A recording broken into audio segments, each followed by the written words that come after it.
Hi, everybody. Welcome to another edition of Does It Suck? I'm Chris Pierdomenico, here with my good friends Billy Rennick and Gabe Riberio. And today we're going to be talking about the 1995 Mighty Morphin Power Rangers, the movie. So we recently each got a chance to take a look back at it. I guess my first question is, does it Suck? suck? I mean, that's the ultimate question we want to get to. What surprised you about watching it again? I mean, this is 24 years later. Yeah. What was like? Oh my gosh, I forgot all about that. I mean, I'd only seen it about 3 other times since we watched it recently.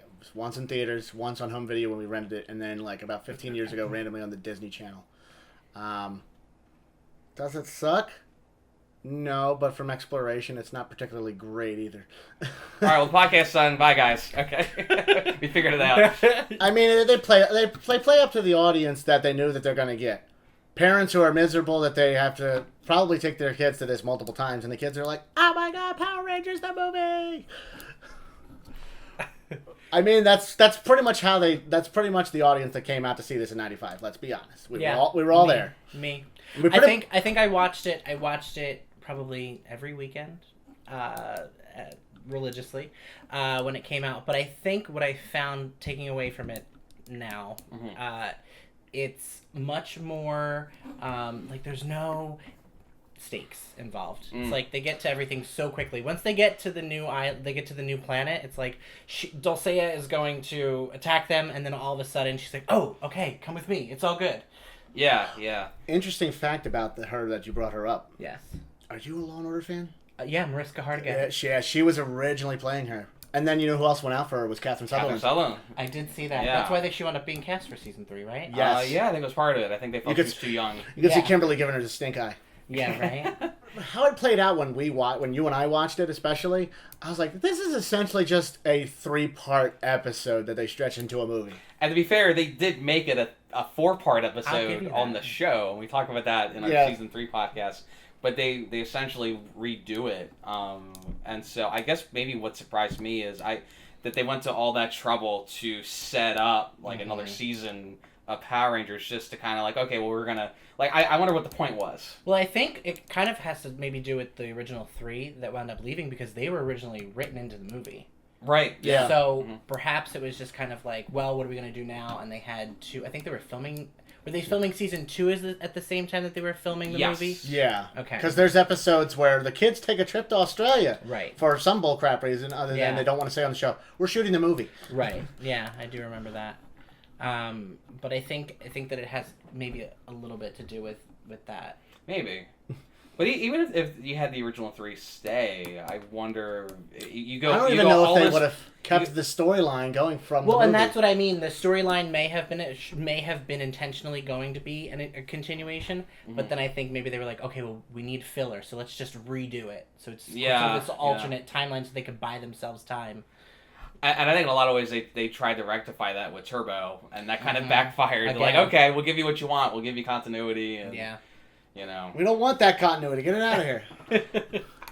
But you wonder, like, how many, and this includes both movies and several seasons, how many of them focused on getting new powers? All of them. A lot in the Zordon era. Oh, well, every season. Every season. And I guess that's probably why they eventually went to just doing the one-off season every time. That, and you don't want your Rangers to be like, you know, by the time Billy was in Zeo, Billy was like, or David Gess was like 27, You can't keep saying these guys are high school. And even still, I don't think, even now I think current lineups of Rangers, I don't know, I don't watch enough of the shows, they've got to be like later teens and probably their early 20s. I don't think that any of them are in high school or anything like that. I feel like I bought into that a lot more as a kid, though. Like, you don't notice that. You're not like, oh, they're definitely 40 playing an 18-year-old. Yeah. Well, at the time, like, everyone that's like, oh, that's a high school kid. Like, you buy it because you don't know. And now I teach high school, and they're like, they're so small, you know? Did you like what they did with the budget with this, where they're like, hey, we're going to go all out, what did you think of the Ranger suits? So I read that they were initially going to go with, like, the television aspect of it and kind of play it a little bit more like that, but I thought the Ranger suits were interesting. I'm glad that they kind of, like, beefed them up a little bit. I was really excited to see the change when I was a kid. Watching it as a kid, that was fantastic, actually, to see, like, okay, this is, like, beefed up. I had wished, actually, back then that they had taken them into the TV show. So I was actually quite happy with it. But they can save money by recycling footage. Yeah. Which is weird, because I think there's a disconnect there for me. I actually personally like the suits, even though every actor complained that they're, like, 50 extra pounds in their body. So I'm like... just let the stunt people do that stuff. Well, the way they treated the actors on that show, I feel bad for them. But I did like the suits. I think it would have been better if they started out with the television suits and then the new suits. Upgraded them to then armor. they got it. That's true. Because I give you that. That never made sense to me that they had... I mean, you have the pterodactyl helmet with the... So, with the whatever... power. That there was no... And, I thought that last night watching it, because they get all into this ninja outfit, and then all of a sudden they get back into... They find their powers, but it's the same power. So I totally... Except that they're not going to, like... Okay, so we get a little different story in the third season, but at the same time, it's like, you guys have animal Zords now. Why are we still doing the dinosaur look? Right. We're on, like, our third set of powers here. So the reality is, they probably just... the costumes sold. They didn't have anything else at that point, so they're like, okay, we're going to stay safe. But I keep the Mighty Morphin brand and sell toys. I was trying to rationalize, like, the in-universe theory. I'm like, well, maybe like, the power coins power the suits. And maybe it just... The suits exist without it, but they just don't have the power. So... Right, because that was the addition, right? Right. Yeah. And some random weapons that we never see again. Like, yeah. Kimberly has, Kimberly's like, this weapon. rope thing, and Rocky has this thing that the Tyrannosaurus Oh, helmet. the vision? Yeah, I didn't remember that, and then I saw it last night. I was like, what? It's like he's got this, like... It's like Star Trek. I think what it his was. action figure toy came with it. I think you're going to clip it to the thing. I got to find it. I think that they were kind of trying to maybe pander a little bit to the Star Wars and Star Trek fans, because if you watch it, the beginning of it is totally a ripoff of Star Wars. Yeah. Yeah. The whole, like, the stars, like, we're in the galaxy. Because I remember watching the original trailer that was kind of like a mix of a making of, and it was talking about how Amy Jo Johnson said that this is kind of like Power Rangers, but it's a take that's with Star Wars and Wizard of Oz. Mm-hmm. You've already got that with a giant head in a tube, and you've got an evil witch who has a flying monkey. Yeah. Oh, I totally... When they were in Zed's lair, and he sends the birds, that was... Yeah, I got the witch reference. Do they make a flying monkeys reference? Goldar. Does he say something? Or they call him a flying monkey? He essentially is, I think. I mean... Yeah. It would have been cool if they had Rito in the movie. Was he around yet? No, they introduced him in the next season. Yeah. I like him just being in season 3. Yeah, I wasn't too much into him at all, honestly. Oh, we love Rito. Rito is a great... like, I remember him... I remember a lot of watching season 3, and he is a great comic counterpart with Goldar. They're just two idiots together. They make Goldar into a moron after a while. Well, and speaking of that, I mean, they introduced this pig guy. What was his name? Mordance, I think. Yeah, and he's nowhere to be found. We read about this. There's Goldar's distant cousin or something. I'm like, but no He's explanation. Goldar's... That's what they said. I mean, that's... in a deleted scene or something. What'd you expect? Of course he's related to a pig. I mean, yeah. More toys. Again. That's true. And also, we don't even get Squat and Babu in the movie. That's kind of sad. I would have liked to see Squat and Babu in the movie. I mean, they were kind of crowd pleasers. Absolutely. So, but also they changed the actors for Rita and Zed in the movie too. Yeah, but kept the voices. Oddly. Yeah. Which I believe I read that they fought for that. Like, I think the fans really wanted the voices to be the same. Yeah. So I think they used an effect on Zed though, because he sounds like real deep. Yeah, I thought it was really cool what they did with Zed. Rita's kind of... it would have been nice to use the same actress, but, I know. And apparently that Zed suit was huge, because I saw on Karen Ashley's Instagram, she shared an old picture in the Zed suit. It was like 7 feet tall. It's like, you guys getting basketball players to play Zed? For real. So let's talk about the bad guy. Speaking of the bad guy, Ivan Ooze. Yeah. Was he a worthy villain of the Power Rangers? I mean, he's perfectly hammy enough for a franchise that is Power Rangers, but I'm not exactly sure. Like his intentions are weird. Universe. We've established the movie isn't canon. No, absolutely. But because he was like, Rita was in the trash can for 10,000 years, and Ivan Ooze was only 6. How'd she hear about him? Oh, that's true. I didn't think about that. I don't know. They have records, I guess. I suppose. Rita has her telescope in her trash can. Yeah. That's true. I don't know. I think that he was... Well, I think it played into like the whole like it kind of bought into like the whole like, oh, your parents. It was like about the kids and the parents with him like controlling them. I wasn't clear on his intentions, like world domination. His intention was to use ooze to take over the world. That's in a very right. It's genius in a really dark way, because all the parents are going to plummet off of a construction site. It's just as a parent, like as an adult now coming home, I wouldn't be like, oh, what is this thing that my son has? Let me dip my hand into it. Start smelling. But you remember, we all had that as kids. That was like Gak or whatever. God, whatever Nickelodeon was peddling at the time. So that oddly enough, Power Rangers airs on Nickelodeon now. So there you go. So that was legitimate fear. It's true. Like your Gak taking over your brain. Yeah. A little bummed out we don't get enough Bulk and Skull in the movie. Yeah, they have like one purpose, and they spray the parents with a fire hose essentially. And their characters are completely different from how they are in the TV show. In the movie, they're like. Did you feel they were too different? I feel like they were. Yeah, How so? They were good friends with them. There was no Bulk and Skull like, oh, we're the cheesy sidekicks who like make fun of you. There's none of that. Like, I feel like that is essential to why the Power Rangers were able to take on this. Like they were all kind of misfits because of these two people, and that was essential to the plot of the.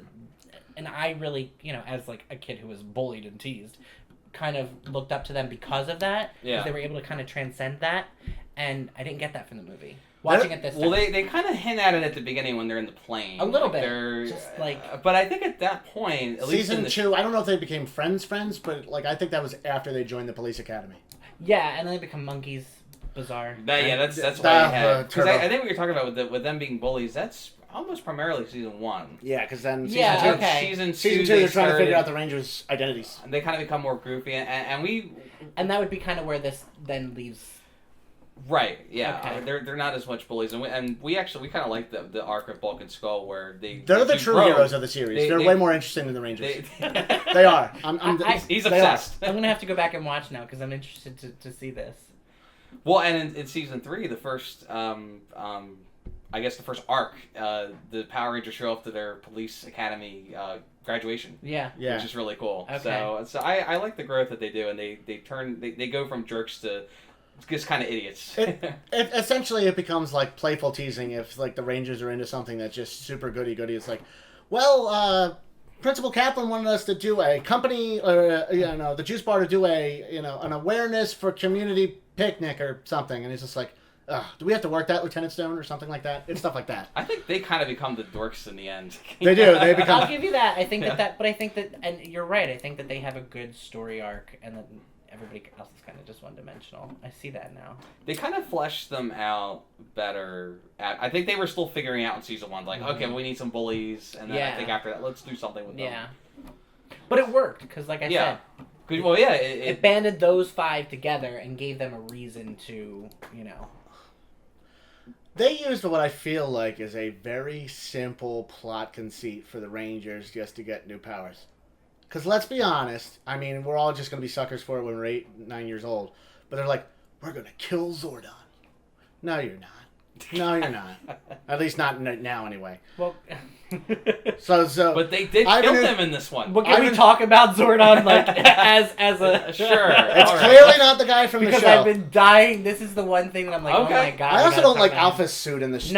Alpha's. Let's talk about Zordon and the command center in the movie. So, what are your thoughts? So, command center, I think that when especially remembering seeing it last night, I was like, oh yeah. I was like, I remember like seeing this and being like, oh wow, they really one-upped it. And then, boom, Zordon's on the screen, and you're like, what is Who that? Is that? What is that? And then like having no knowledge of like where he actually was from the TV series, like where he lives. Yeah.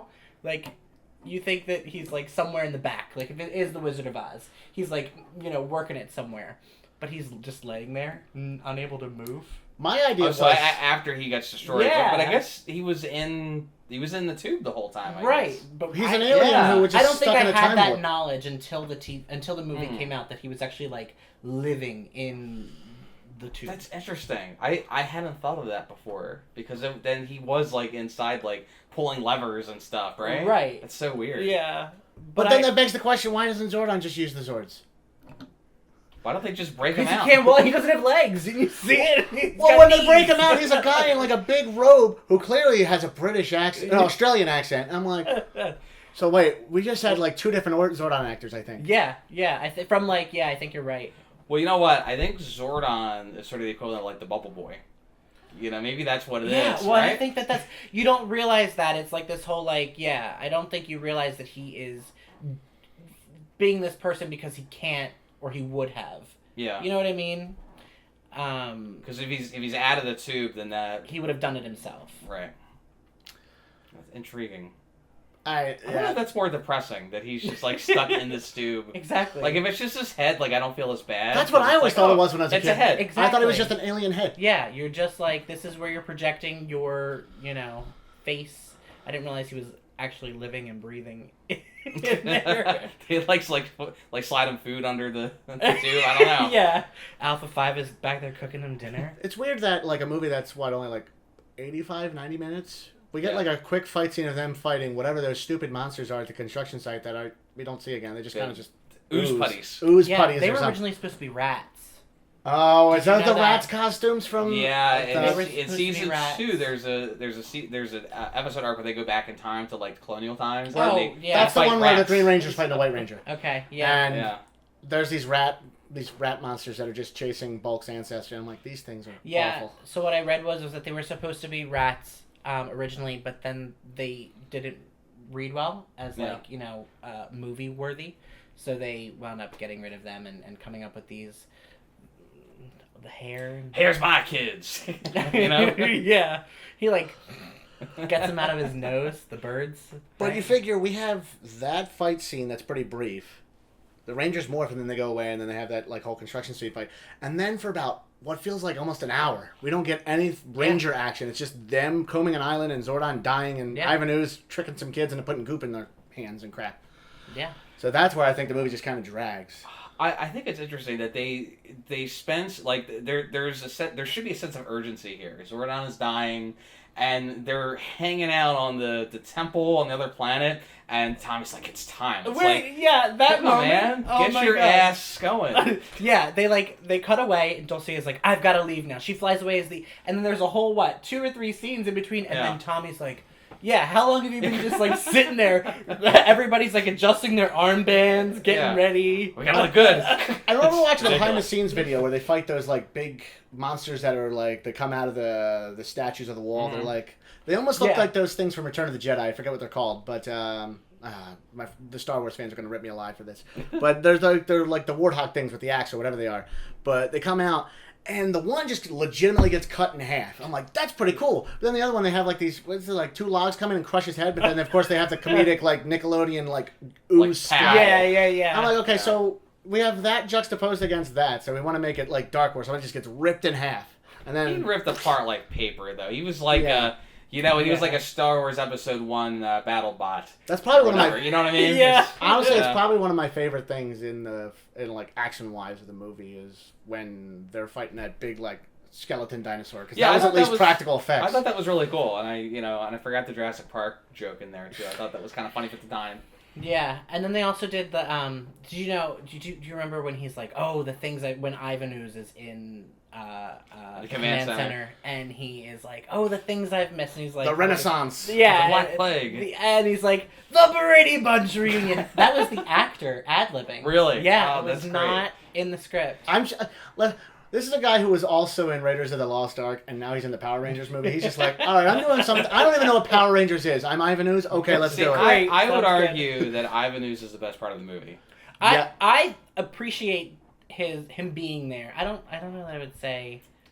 Either I would say he's the best part of the movie, or at least he just qualifies as a Power Rangers villain. I think very high. I agree. He's a threat. And he's hammy, and it just he has a gimmick. He's silly, and it's perfect. And it works in that regard. He fits in with the tone of the show, I think, and the franchise. And he is unapologetically evil. There is nothing that would. He doesn't even give one morsel. But I think my favorite person always to watch in these is Amy Jo Johnson as Kimberly. I just feel like I don't know, especially when I felt like she really took it there when Zordon's dying, and she's the only one kind of standing there waiting for him. I was like, oh. My heart broke a little bit. She really sells it, and she's actually a film director now. Which is really I did cool. know that. Yeah. I helped fund her last film she did, the Kickstarter. Nice. No, I'm sorry, Indiegogo. So I got invited to the party. She had like a little party for some of her investors. I got to meet her and David Yost, which was really cool. That's cool. They also have like a Power Rangers alum movie coming out called The Order. It's been in like it's been in the works for a while. Yeah, they had like a trailer. So it's David Yost, Walter Jones, Austin St. John. I'm glad it goes to see on them and on back. and on. Yeah. I think that's like a whole lineage of them. Yeah, that's they have Rangers all the way up from Time Force, Dino Charge, I think. So there's like 20-something seasons of Power Rangers there. I keep telling Gabe that, and you should come with us too. We got to go to Power Morphicon. I've been trying to go. That's like my dream. For like 3-4 years now. I keep saying I'm going to go. But yeah, I'll go. You know what I'm going to argue is one of the best parts of the movie? Is the music. Because Power Rangers always has good music. Except for one. I have it in my notes. The start of that movie is so good from them skydiving. Red Hot Chili Peppers. And then, and it's brilliant. And then I'll never forget, you guys did it in your senior variety show, and I was so jealous. Yeah. It was like, they're doing the Power Rangers song. No, it should have been me. We'll get that soundtrack out. A lot of really great artists. We did, I should show a clip of that. Yeah. But that's all I thought about when I was doing that dance was that Power Rangers scene. Yeah.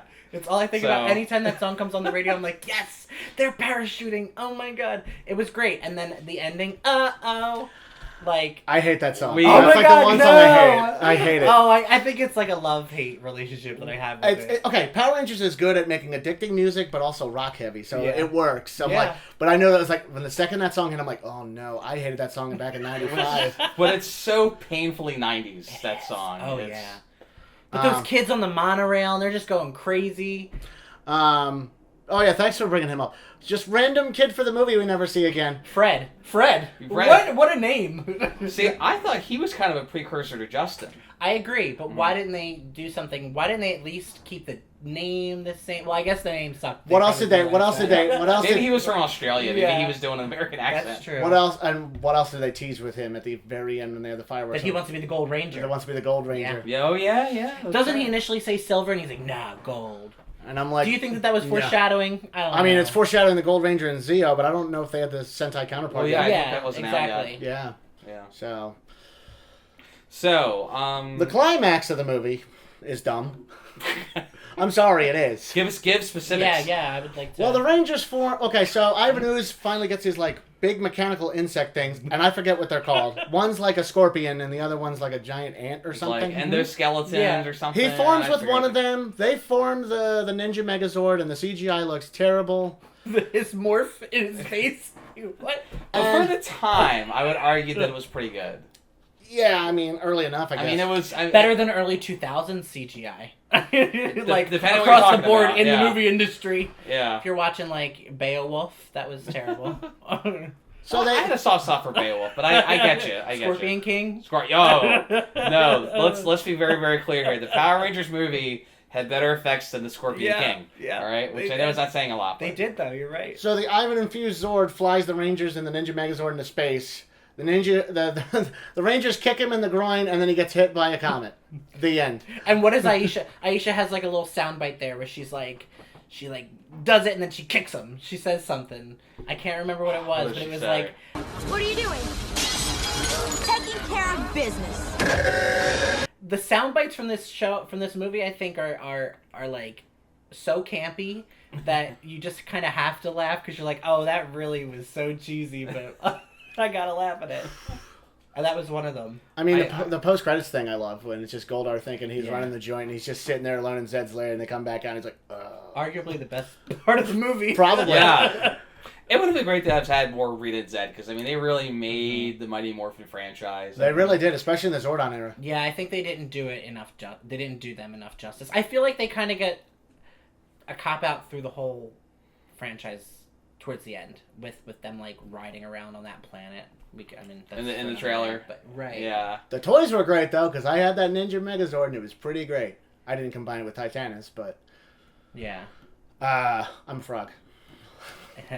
That was also an ad. I'm a frog. That was also an ad lib. Yes, because he did. Johnny Young Bosch did the same thing for the Turbo movie because they get really cool cars and he gets a minivan. He's like, but I don't even have a family. Why should I have a van? Shuki Levy comes up. He's like, Johnny, stop trying to be funny. You're not funny. He winds up being the one to hold off that whatever it was. What are we calling them? The insect things. Yeah, because the frog Megazord has like the long tongue. It breathes fire it breathes fire in Japan. It's really cool. Oh. Yeah, like there's an episode where they just. One of the rare episodes where they actually have the Zords just fighting separately. The frog breathes fire. And I was like, yeah, that's awesome. It's just such a weird thing to explain to people how the movie is sort of like a summary of season 3, but it's not. On a complete American take. And of course, we didn't even mention the Tango Warriors that they take over to season 3. Mm-hmm. I don't know. Better than Putties? I don't know. The Putties in season 2, for one thing, they had Zed's bling, and near the end of the season, they were doing like interpretive dancing. They were at like they did one bit where they were at the playground and the Putties did the wave. I believe it. You're waiting for them to, like, come on, my baby, come on, my honey, right? They scared me though. I feel like maybe that's like something that like in the back of my subconscious that like I actually am like terrified and like have nightmares about at night, or like people just like with no face. Community theater Putties. And I love the idea that they are like created by Finster, just like over in this corner, just like dropping them. Yeah, did I think he made the Zed ones. I don't think he did. The original yeah. ones. Ivan Ooze just kind of just made the Tangos. He stored them. He loogied them out. Yeah. Right? Oh yeah. Yeah, he goes. Sorry. That's like some. That's pretty convincing. That sounds exactly like the movie. I just watched it, so you know. Yeah. Which is weird because they have one name in the movie, but then they have to change it in the show because there's like a weird rights thing with Fox. I don't understand that because it's the same company. It's Fox. I don't know. 20th Century Fox. What year was that though? No, it couldn't have been the same time. Yeah, it was like 95. So. I don't know what the deal was. That's all I read about it. I was like, okay. But then they just brought the suits over, so I was like, all right. What if I said they brought the Power Ranger suits over? Not just, but I guess That's maybe. What I'm, yeah. You're talking. Oh, the armored ones. I thought you meant the ninja suits. But I guess if they're if these guys are complaining that it's I mean you're wearing that suit for one movie versus every day while you film a whole season, it's probably kind of. Could you imagine have like. The stunt people would just be losing weight like crazy because you're throwing around and you're having to fight Goldarn and the Tengas and you're like doing this. I'm like, no. And the movie was the first time that they actually went away from like the Japanese footage, right? Right. Yeah, there was no Japanese footage. But season 3, did they use Japanese footage again? Well, I mean, the Ninja Megazord is the Japanese Megazord, and I mean the suits are still like. Yeah, that's so that's probably why they were like, well, we're gonna we have to produce this. Yeah. Except that we start the season with the Thunder Megazord because we get that Masked Rider pilot. So we go from Ninja Meg, and that's as a kid I was very confused because when I was like, wait a minute, didn't they get a new Zord? The first episode of season 3, I'm expecting the Ninja Zord. Like, no, why is it the Thunder Zord? And we've got to wait again. Just 7 more episodes. Is that how long it was? Or like 6. Because they had a 3-parter where do you remember the show Masked Rider that Saban did where the kid turned into he was like an orphan on a planet. They had the Power Rangers go to his planet to fight the bad guy. Then he goes to Earth. Yeah, it only lasted 2 seasons. He hates Masked Rider. I don't hate it. I don't think the kid was particularly great. And spoiler alert for when Zordon leaves during Turbo. They've got that going on as the B plot while they're trying to form the Turbo Megazord. Tommy legitimately, and yeah, it's Sentai footage, but Tommy pulls out the manual to how to form the Megazord. What? No. Hey, you know what the best part of Turbo is when they get baked no pizza. I love that part. Oh yeah, there's an episode where they get baked no pizza. I don't remember that. You got to come back for the Turbo movie. I have to, I guess. Yeah. I'm gonna have to have maybe I'll have a new appreciation for Justin. Yeah. I don't think, and to his credit, I don't think it was the actor. I think it was just the storyline. No, they just catered. They tried to cater to kids. The gimmick of it. I think I just wanted it to be me. Is what really was the truth. I was like, why is that not me? That was the intention. I think was to pull in that younger audience. Yeah. Well, because they were losing ratings to a show that you love. That you don't think gets enough Big love. Bad Beetleborgs. Yeah, because I love Big. You like Beetleborgs? They got the idea to do Justin because Beetleborgs was doing so well in ratings. Really? Yeah. I did not know. Well, that and Steve Cardenas wanted to leave. Yeah. So they're like, all right. Well, it's like you have a plethora of like teenagers that you could have. You could have Tommy's brother. You could have Jason again. Now they bring you a 12-year-old. So we have to decide. So does overall, just all things considered, unless did I forget anything? I think we pretty much covered all bases. Does it suck? It's better than the Turbo movie. That's not. Our podcast is not called "Is it better than the Turbo movie?" Is okay? it? It's perfect for nostalgia purposes. Yeah. Does it suck? No, but it's not particularly great either. I know I said that in the beginning, but that's pretty much what I can say about it. It's a lot of stuff thrown together, and it's a little boring in the middle, and the climax is just something straight out of Three Stooges. So you get kicked in the nuts, and then you get hit by a comet. Okay. Yeah. On a good day, I'd give it a 6 out of 10. Okay. If I was feeling particularly so nice. it does not suck for you. It does not suck. Okay. So, nostalgia, 100% hands down. You know, that playing into all of this, I'm going to say affirmative, it does not suck. Okay. And I go 3 for 3 because I also say it does not Yeah. suck. I think it's fun, it's campy, it's ridiculous, but it's supposed to be. It served it served the purpose. And I think as a standalone, I think it works great. I think if it had become like a franchise, I know it is a franchise, but I think if that movie had kind of like spawned a direct sequel, it might have been a little. I might not say the same thing, but I think that it really works. And I think even the ending, I think it did appeal to kids of that time. Yeah. Like, that's hilarious. Like I remember as a kid going home, I'm like, I wasn't mad. I wasn't like mad that the movie was bad or anything. But then when I came back around with season 3, I'm like, wait, so none of that happened?